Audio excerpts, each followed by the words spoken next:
నమస్తే, welcome to bank అంటే ప్రస్తుతం అయితే చిరంజీవి బ్లడ్ బ్యాంక్ చారిటబుల్ ట్రస్ట్లో అయితే రాష్ట్ర రామచరణ్ యువశక్తి ఫౌండర్ ప్రెసిడెంట్ శివాచార్య అయితే ఉన్నారు.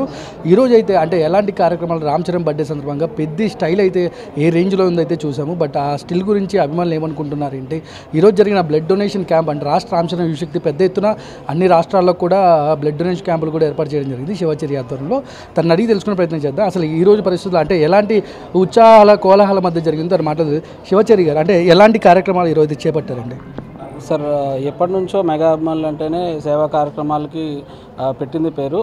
కొన్ని దశాబ్దాలుగా చిరంజీవి గారు స్థాపించిన రక్తదానం అనే నినాదాన్ని మెగా అభిమానులు ఎప్పటి నుంచో ముందుకు తీసుకెళ్తున్నారు. అలాగే రామ్ చరణ్ గారి అభిమానులు కూడా అదే బాటలో ముందుకు నడుస్తున్నారు.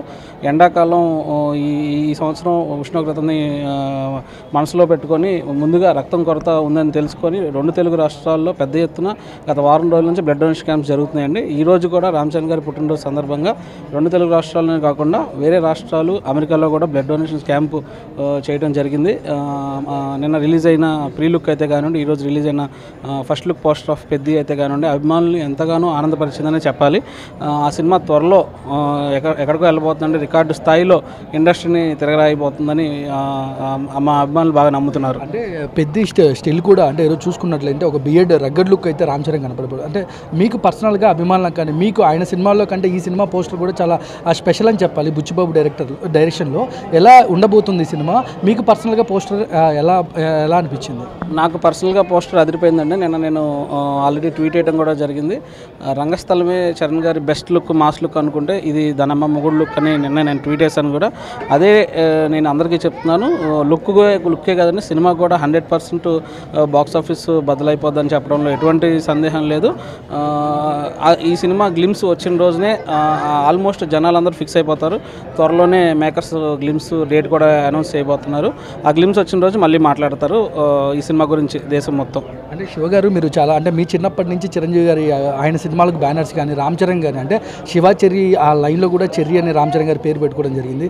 అంటే మీరు డే 1 నుంచి చూసిన రామ్ చరణ్ గారు, కలిసినప్పుడు చూసిన రామ్ చరణ్, ఆ తర్వాత రామ్ చరణ్ గారు మీతో పర్సనల్గా ఎలా ఉండేవారు? అంటే రామ్ చరణ్ గారు ఆయన ఇప్పటికీ గ్లోబల్ స్టార్ అయినా కూడా అంటే మీరు ఆయనలో గమనించింది ఏంటండి మీరు? సార్, రామ్ చరణ్ గారు ఫ్యాన్స్ పట్ల ఎప్పుడు చాలా విధేయంగా ఉంటారు సార్, ప్రేమగా ఉంటారు. నాతో కూడా అలానే ఉన్నారు. నేను ఎప్పుడు ఆయన్ని కలిసినా కానీ చాలా ప్రేమగా మాట్లాడటం, ఆప్యాయంగా మాట్లాడటం, ఏం చేస్తున్నావు ఇప్పుడు అని క్వశ్చన్ చేయటం, మాట్లాడటం అంతా చాలా నా జన్మ ధన్యం అయిపోయిందనే చెప్పాలి. ఈ రామ్ చరణ్ గారితో నాకు కలిగిన ఈ అనుభవ సంబంధం ఎప్పటిదో తెలియట్లేదు. ఏం చేసినా కానీ ఆయనకి నేను ఎప్పుడు ఆయన రుణం తీర్చుకోలేని అనిపిస్తుంది. ఎందుకంటే ఆయన ఎక్కువగా బయటికి రారు, మీకు తెలుసు. కానీ ఆయనతో నాకు పరిచయం ఎన్ని జన్మల పుణ్యఫలము అనేలాగానే ఉంటుంది. దానికి వన్స్ అగైన్ నేను రామ్ చరణ్ గారికి మనస్ఫూర్తిగా పాదాభివందనాలు తెలియజేస్తున్నాను. నా పట్ల అంత నమ్మకాన్ని, ప్రేమని పంచుతున్నందుకు. Thank you sir, thank you.